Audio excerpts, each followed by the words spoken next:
Hi artists, it's Miss Witt coming to you for art today. My 3rd, 4th, and 5th grade artists, we are going to be using a variety of materials to create a China-inspired art piece after doing the Nearpod lesson and learning about the Ming Dynasty and how they created porcelain. So for this art activity, I'm giving you the freedom to choose what materials you want to work with. I'm going to be working with regular tempera paint. If you have water paint sets, that works too. If you just have markers and colored pencils, that is going to work too, guys. So I just want you to know that you can use what you have to create this art piece. We will all be able to create a Chinese or a China vase together, and then we will glue it to a large piece of paper and create some cherry blossoms. So I'm kind of giving myself space. We'll need scissors, glue. I ended up cutting off a little piece of a unused kitchen sponge. It won't mess with me doing dishes later. Won't miss it. So this is, I'm going to be making a print for the cherry blossom trees, or you can draw them, but I'll show you how to make a print. And then this white paper is going to be how we cut our vase. Now, with your white paper, or whatever paper you are going to draw your vase on, I think white would be best because porcelain, it's very, very thin and it turns out being very, very light. This obviously is not real China. China is very expensive. This is just kind of trying to look like it, but the back part is white. We are going to decorate a pattern, a design, either using blue marker or blue paint. So, set that down. Our vase should be symmetrical, so what you're going to do is you can decide if you want your vase to be long and skinny, or if you want it to be wide and a little bit shorter. The large piece of manila paper will be my background. You can work with what you have. Since my paper is so long, I am going to fold mine vertically, line up the edges, and then make a crease. And with my pencil, I'll draw.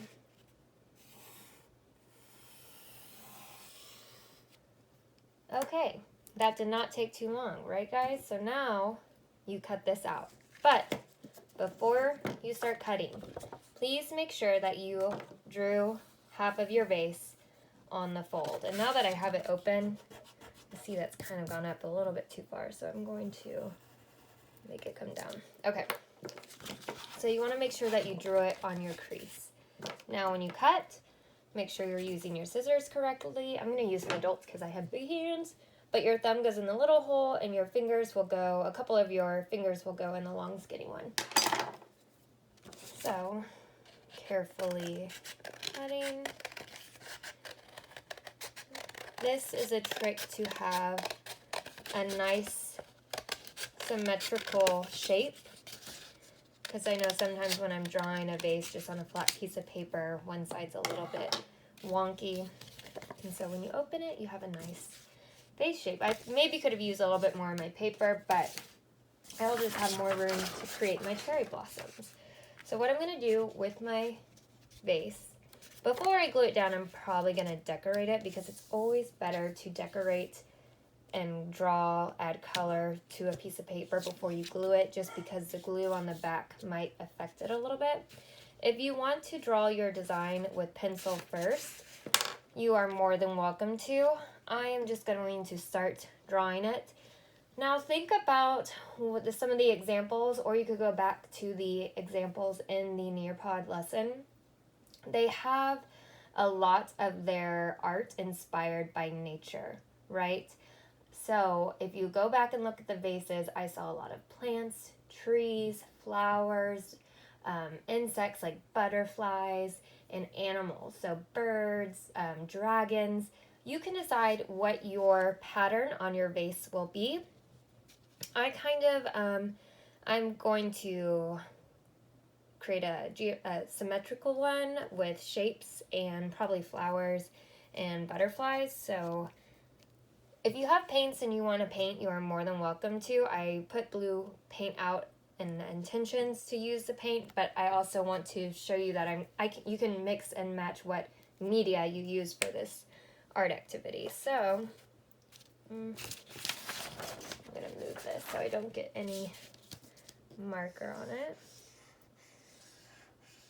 So again, porcelain is a type of pottery or clay, and China was known for creating it, and so it was a very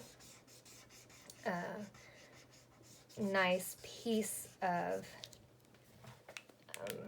pottery to have. It kind of symbolized wealth, and whenever China started trading with Europe, it was a very prized possession in Europe, and it's still a highly sought after material. So again, you can kind of come up with your own pattern. I wish I had a picture of one so I could try to recreate it, but I'm just kind of drawing one from memory. And then there was a tree here.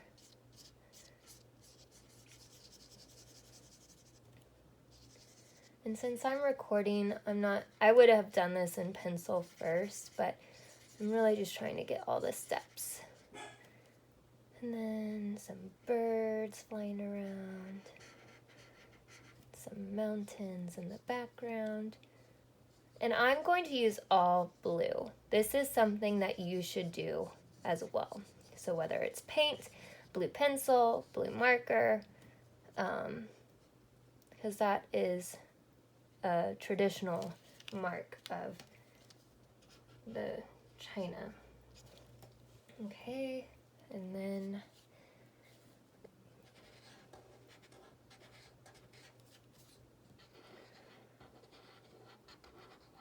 I'll do a dragon.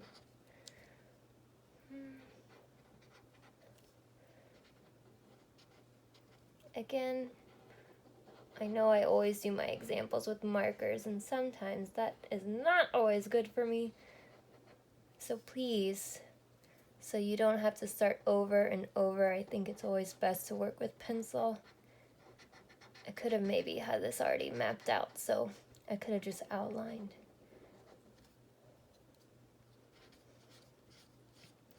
If you want, you can Google some pictures of a dragon. Usually their dragons are kind of long, but I noticed they have like these little feathery type things coming from their hair.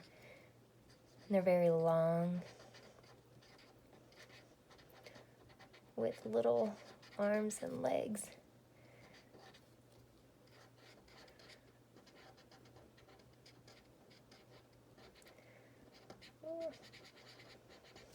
Oops, kind of messed up on that one, see? But I'm just gonna go with it and keep on going, because sometimes in art we make mistakes. We just gotta fix it.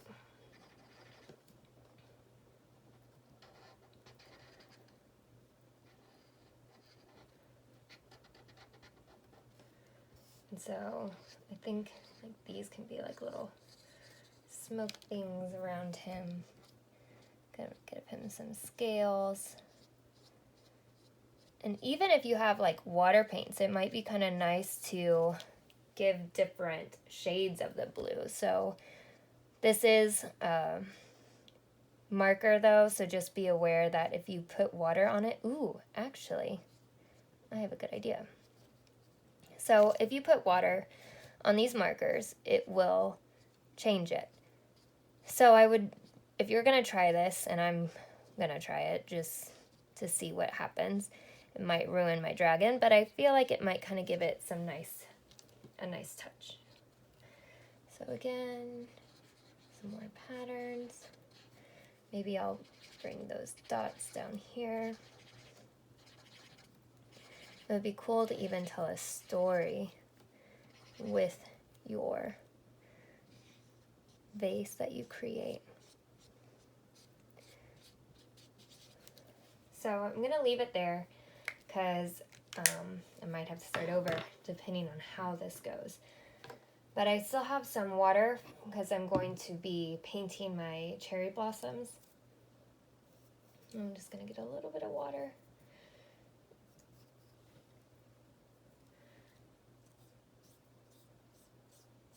See, notice how it kind of starts to fill it in, but I hardly put any water on it, but it's just at least making a light blue. So that's pretty nice. And see, and now I could go in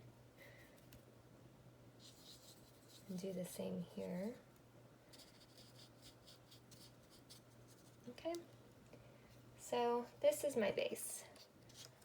Again, if you want to draw yours out with pencil, I think that is a great idea, because then you can erase if you mess up. I'm gonna leave it at this. Now, when you come to glue it onto your paper, you might want to let it dry if you use paint or any water, but I'm going to go ahead and glue it. I'm gluing it directly onto the bottom of my paper. Or actually, since my paper is so big, I'm going to do it right here, and then I'll draw a tabletop behind it.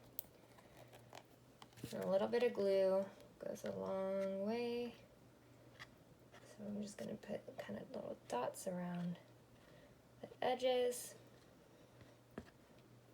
And if you are painting it or it is wet, just be mindful when you press it down of what you touch, because it will leave prints possibly. Might even just do this. Okay, so our vase is done. So you have some different options to do for your vase.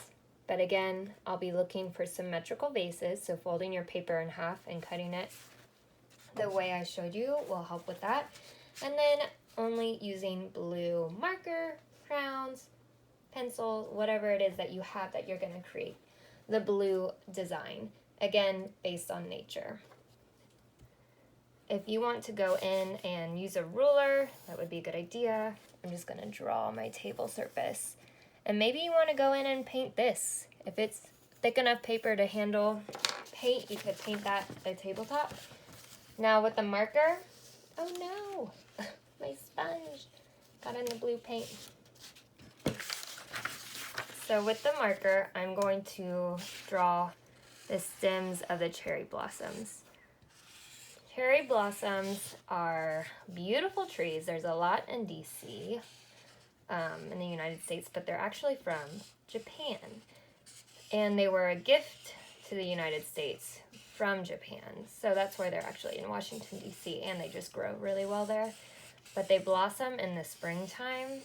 And if you go to D.C. or maybe even Japan, it is absolutely beautiful. I have never been. That is on my bucket list of things to see. So I just kind of created some lines, like branches, just kind of starting off, and then I would go off one direction. So I'm going to leave some space at the top so I can use the sponge to make some flower prints. Close that. Now I only had white and red paint. If you are using water paints, you can do the same thing. I have pink here. Usually the cherry blossoms, as we saw in the video, they're pink. I'm going to do a little bit of dark red in the center, and see, I got some blue paint on my sponge, so I don't want that. I'm going to wash it off just a little bit. I might have a little bit of blue in my flowers. So in order to get pink, all you have to do is mix the red with the white. Start over here. And I always start with just a little bit because you can always add more. And I want my flowers to be light, and then that way I can go in and kind of create a darker center of the flower. And you can even just use your paintbrush and make a print with this. And that actually turned out very nice pink. So I'm going to keep it like that. And again, notice how thick this paint is. If you use water paints, it's going to be a lot thinner. And that's okay, but just be aware of what type of paper you're painting on. Since this is manila paper, it's very, very thin. I knew I wasn't going to be able to have layers of paint. So I wanted something that would be thicker and I could just do it once. So I'm gonna mix it there and then just start making a print. Ooh, and see, I have a little bit of blue in my cherry blossoms. So what I'm gonna do, that's okay. I'm just gonna leave it there. Ooh, that even looks nicer.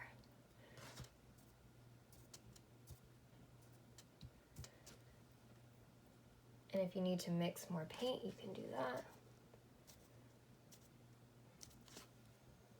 And so I'm just trying to make the impression of a flower. I'm not gonna get into the details of it.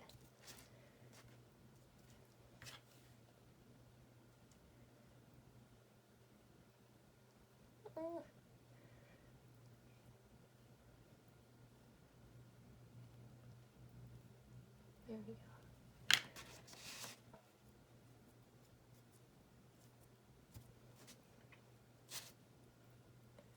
And they are different shades, so I kind of like that it varies from flower to flower.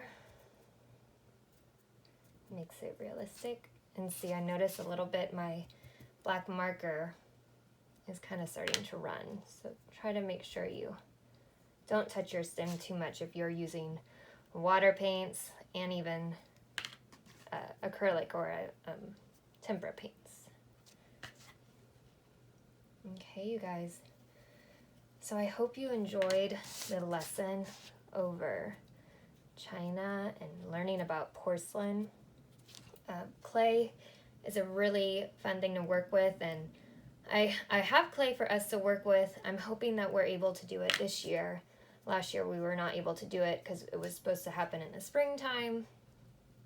So if we do get to the fall and we're able to use the clay, that will be exciting, but it's a way of making pottery. Let's see, I'm going to use a little bit of extra red. Just going to go in. But, so, if we can, I look forward to it, and there we are. And so I might go ahead and paint the bottom of this, but that is our Chinese porcelain activity with our cherry blossoms, Japanese cherry blossoms. Okay guys, I hope you enjoyed it. See you later.